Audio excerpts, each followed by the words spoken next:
Brothers, for too long we've toiled under the weight of being polite, submissive, breedable beta males. The time has come to unleash your inner predator. Poor choice of words for the crowd you're talking with. In this video, I played Monster Prom 3, Road Trip. It's become a bit of a thing here to play every single Monster Prom game in existence. And the newest one, Monster Prom 3, recently came out, where I played it live on twitch.tv/Kwote. I'm alive? Power of your love brought me back to life. I think I can still win this. Well, we've officially romanced a character, fellas.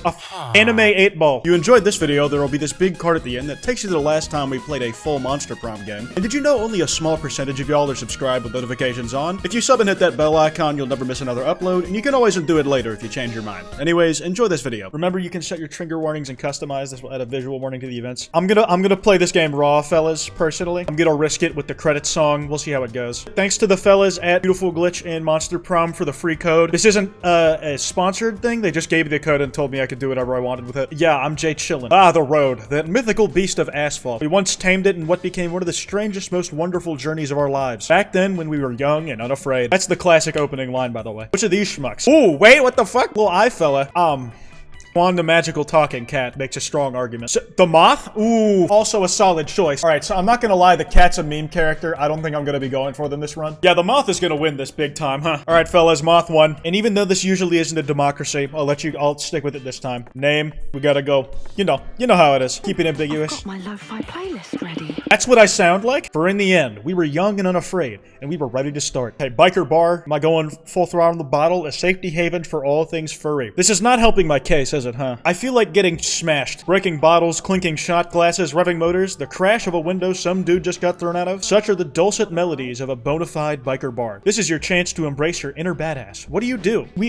I feel like we should pick something to focus up on. Okay, so one's gonna go up, one's gonna go down no matter what we do. We will definitely gain hype if we do this one. We will definitely gain money if we do this one. Fuel your crippling alcoholism. I feel like pool. I'm like actually kind of decent at this. You head over to the pool table to start a game, but find two legendary idiots already in the middle of a game when you get there. Susan hits the cue ball. Whiskey swings his cue stick like a baseball bat at the cue ball. The ball ricochets off the ceiling and shatters the 8-ball to smithereens. Damn it, you win another round of death balls, my friend. Here's 20 bucks. I'll go pay for the property damages. Death balls, huh? It's just what I call my nutsack. Can't wait to turn this one into a story of how I died. What are you saying? You think you can withstand the almighty power that is death balls? Listen, I'm the greatest death balls players in the whole world. All the ranting is getting you intrigued. You politely ask Whiskey how exactly death balls is played. You dare challenge me at my own table? No. Oh, this motherfucker said Nani. Weeb, weeb, weeb. Did you say we have a new Death Balls challenger? Yup. Kwote over here thinks they've got some big brass 8 balls between their legs. I only have 2, sorry. I accept your challenge, weakling. You challenged no one, nor do you know how this game is even played, but this is your life now, you guess. How will you beat an all-time Death Balls champion? The sad reality is, you will never be better than Whiskey. You must resort to the oldest Deus Ex Machina in the book, the power of love. How soon are you guys trying to be like, hook up with someone? How soon in the game? 8 ball is the pool ball quite? Well, they were specifically referring to the balls between my legs. I listen to my emotions and act impulsively. You play your best and have faith in the power of love. To no one's surprise, Whiskey destroys you. Peer down at the 8 ball in the pocket with tears in your eyes. But could it be? The 8 ball looks up to you with loving Bishi eyes? I'm sorry, Kwote. I fought so hard. I wanted you to win, but still I failed you. This is what an anal bead looks like coming out someone's asshole. What the fuck? Listen, I didn't make the dialogue or the characters or the image. It wasn't up to me. It's not like you can't act like I wrote and drew this whole thing. Come on now. Remember me as I was, and just know that 8-ball dies before she can finish. You didn't even get to tell her you love her too. Tears pour down your face. Can anyone explain why Kwote's hysterically sobbing over the 8-ball? Shh. Don't talk over the emotional climax. The tears keep falling and falling until you hear 8-ball gasp for air again. I'm alive? Power of your love brought me back to life. I think I can still win this. Put me back on that board. You put the 8-ball back on the board, line up your shot, and manage to sink her in the pocket. You win. How the fuck does that count as a win? I still sank the 8-ball first. Yeah, I'm checking the rules, and the power of love apparently is the ultimate trump move. Kwote won. Whiskey pays them 2 money, you bet. Hooray! Who cares that you lost 2 hype due to how cheap Deus Ex Machinas are? You even start a passionate long-distance relationship with 8-ball. Well, we've officially romanced a character, fellas. A fucking anime 8-ball. Where do you stay when you're too cheap for a real hotel, but too fussy for a regular motel? Here, apparently. This place is full of class, charm, and poise. 3 things you've always lacked. Prank call the front desk, visit the bar, explore the amenities. I feel like exploring the amenities. Alcohol time, it's your brand? I don't even have alcohol tonight! Like, I'm not even drinking this stream! We're exploring the amenities, fellas. You guys need to go to an AA meeting. Or the business summit. Join capitalism's finest. Holy fuck! I love making money! Holy shit, what? You feel a bit out of place in this crowd, but like any business mogul will teach you, you just gotta fake it till you make it. So what do you want to do? Attend a conference, do some networking, pitch your business ideas to investors. I want to see what the mystery gain is. Sometimes you have to be willing to put some money on the line. You, Polly, and Scott are looking over the conference schedule when you spot a familiar face among so many business tycoons. She looks good in the pencil skirt. I'm just saying. And him and the fucking the overall in the suspender. Hey Vera, we were just picking a conference to go to. See anything interesting? Ugh, no. Most of these conferences are total bullshit. Like mindset strategies that elevate performance. What does that even mean? Why'd he say that like that? I love elevating my performance. Let's go to that one. Welcome everyone, the conference speaker says. Let me tell you a story. There was once a boy with nothing but a dream, a vision, and a small loan of $1 million. That boy took those meager gifts and built a Fortune 500 company. Then he lost it all in a poker match at the annual Billionaire Mars Retreat. And that boy was me. Wow, what a twist. You want to be like me, just remember 3 things. Dream big, get $1 million, never play poker with Mark Schneider, he counts cards. Thank you, good night. Who is Mark Schneider? He's the CEO of Nestle. He's a German-American businessman, CEO of Nestle. Holy fuck, now that's a real-life monster right there. How to stop caring and unleash your inner werewolf. Introducing the 3 Ps of the pursuit of power. Progress, profit, Parmesan cheese. This is like some Sigma male grind set shit, and this is like a self-improvement business book. Your conference is heavily attended by men from the trust fund kid turned frat bros turned stockbroker pipeline. Brothers, for too long we've toiled under the weight of being polite, submissive, breedable beta males. Aren't you sick of it? Yeah, it's bullshit, the crowd shouts. What do we do? The time has come to unleash your inner predator. Poor choice of words for the crowd you're talking with. It's time to stop being sheep and become the wolves of Wall Street we were born to be. Tonight, the lions will hunt. I think I feel it quite. I feel the wolf inside me. It needs to be unleashed. And he's gone wolf mode. Guess that's on us for assuming he understands a metaphor. You're pathetic, Kwote. All you did is encourage some of society's shittiest people to be even shittier. At least Wolf Scott dismembered them. That's something. I personally think that was a service. The social good is overall net positive. Between the dude bro slaughter and your invigorating speech, this has been a +2 hype and a -2 soul for, you know, being a jerk. You know what? I'm gonna check out the bus stop. I just want to see what's there. This is the bus stop. You can either check for hitchhikers to pick up or have a conversation with the one that's already riding with you. Conversations are a chill, narrative treat with no choices to be made. If you hold enough conversations with the same hitchhiker, you might score a date ending? You invite Zoe to your road trip. Sure, I'll come with you. Spoiler alert, this road trip just got awesome. Border of one-person country. The road trip's going international. Whoa, you had no idea there was another country out here in the middle of the desert. Of course, geography was never your strong suit. Or maybe this civilization is new? Whatever the case, you're hella curious to check out this place. What do you do when you cross the border? International relations. I don't know, I kind of want to get to learn what it's like in the Family Guy world. This country is a little more than a cottage in a small field. Hi there, foreigners. Welcome to my country. Noodles Europe. Noodles Europe? But isn't there already a continent called Europe? Yeah, but I like the name. Don't like it? Make your own country. Okay, live your truth. So what are the customs of Noodles Europe? One is that it's a common European custom to breathe using your lungs.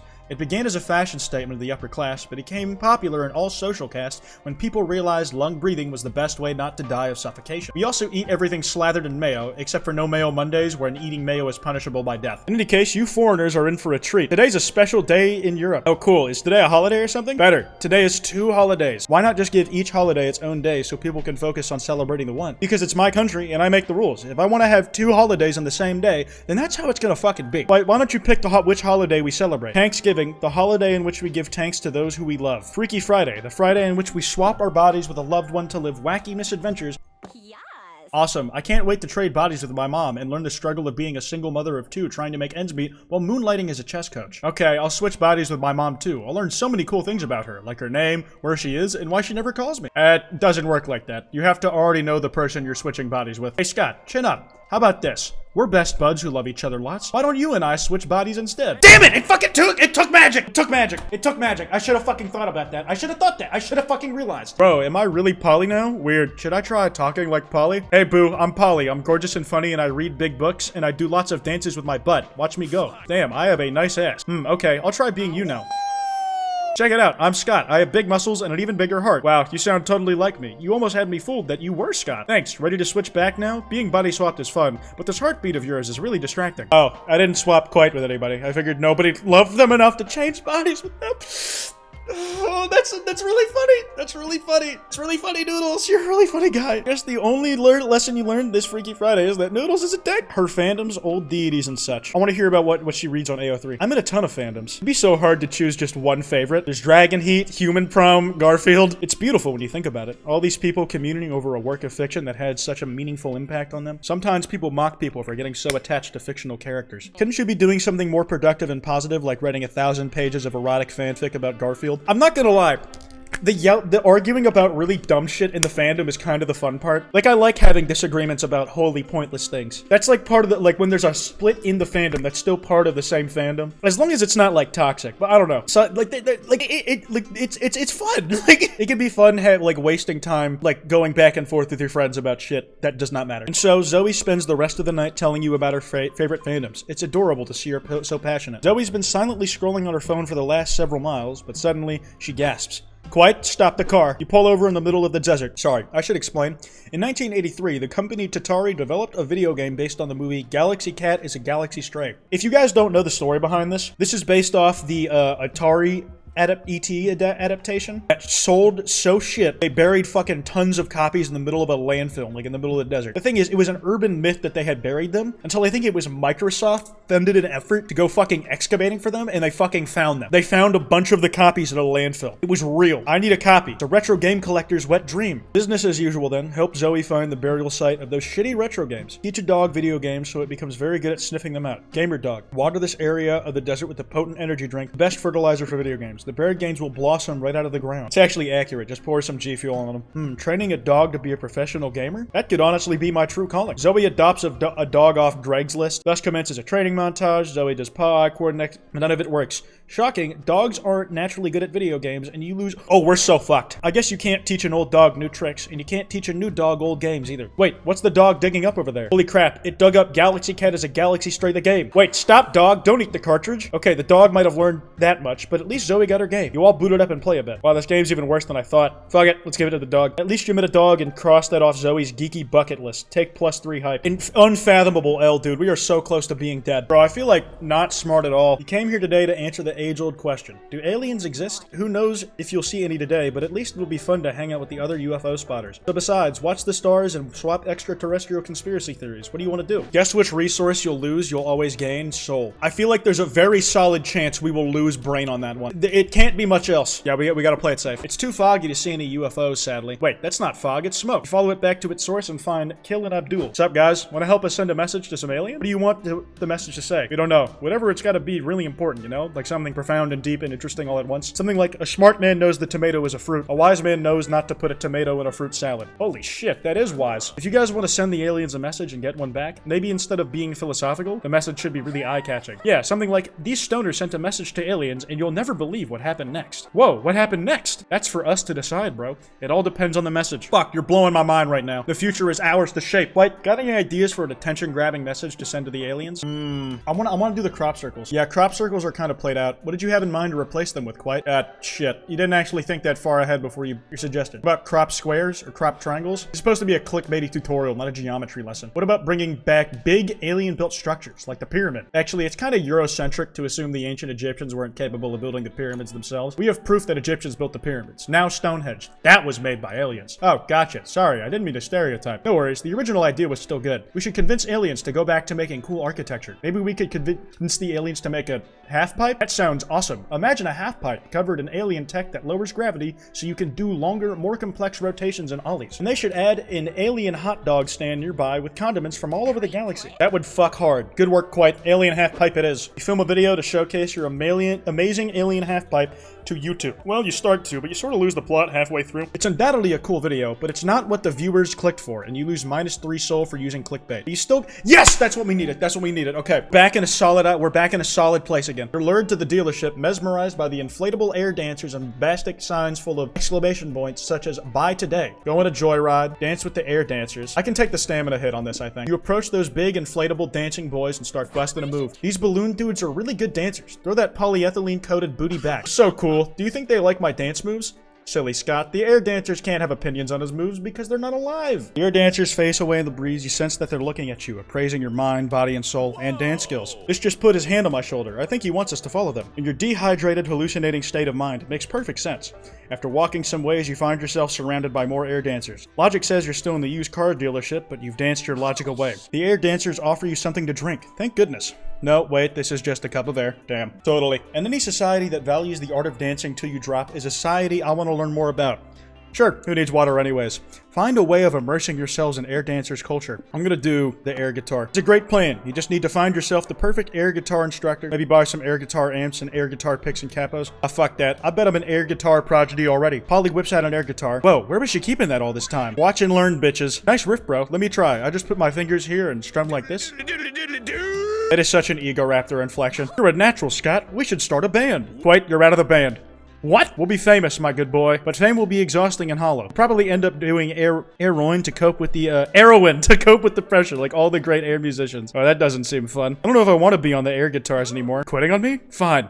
Polygeist was always destined to be a one-woman show. I'll be the lone air guitar, without the Z. Scott and Polly make up while you get hydrated and realize you were hallucinating all this time. Man, this argument was dumb. At least you gained +4 mind by learning and mastering the air guitar. You also learned the risks of fame. Okay, fucking fingers crossed on this. Maybe we'll get something fun. Fuck, if I get this one wrong, I'm a fucking failure as, like, in my free time. This is literally, like, what I'm fucking steady for. Oh my god, I love AUs. Creating a whole alternate universe is such a fun task, especially when I used to exist just to devour entire universes, lol. Haha, yes, lol. So she enjoys creating universes to eat them? First, you need to think of a meaningful change that will make this AU a thing of its own. Push into the unknown. Second, you must reflect on how these changes will affect the characters. I want to create something that makes me feel warm. Writing AUs is a form of therapy.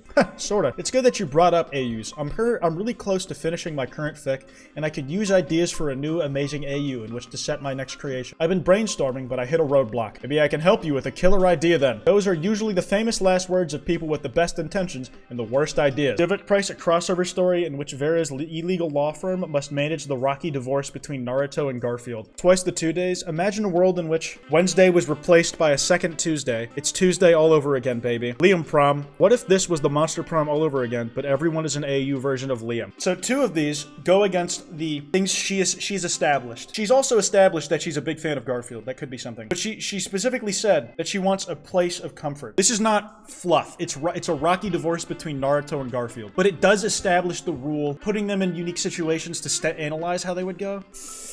I'm going with Liam prom. Liam prom. I think this idea is so dumb it can go full circle and become genius. That's what people say about most of my ideas. It's absurd, but in such a way that it can become the biggest Liam character study ever. Aloof post-apocalyptic Liam. The Liam that's all cool about how Liam always tries to seem cool without even trying. Silly floating Liam that provides comic relief while exploring Liam's relentless angst and sarcasm as a defense mechanism. Buff Liam? What would that Liam explore about Liam? What if Liam was buff? Yeah, that checks out. Buff Liam. I love talking to you, but I can't ignore this bout of inspiration. Want to brainstorm with me? Is Zoe more than a friend? Yes. We gotta go all in on hype at this point. This is our last chance, I'm pretty sure. Wait, there's something else. Destination fulfilled. We did it. I'm going to Hypeland. The road trip comes to an end. Knifeland, the land of fun and knives. You ride all the rides twice. There's awesome and deadly in equal parts. There's the murder mansion with actual murder. There's the pit full of spikes and the guillotine freefall, which lets you keep a severed head as a silly memento. So much fun, and you even managed to survive, which is a big plus. Knifeland forever. And that wasn't all.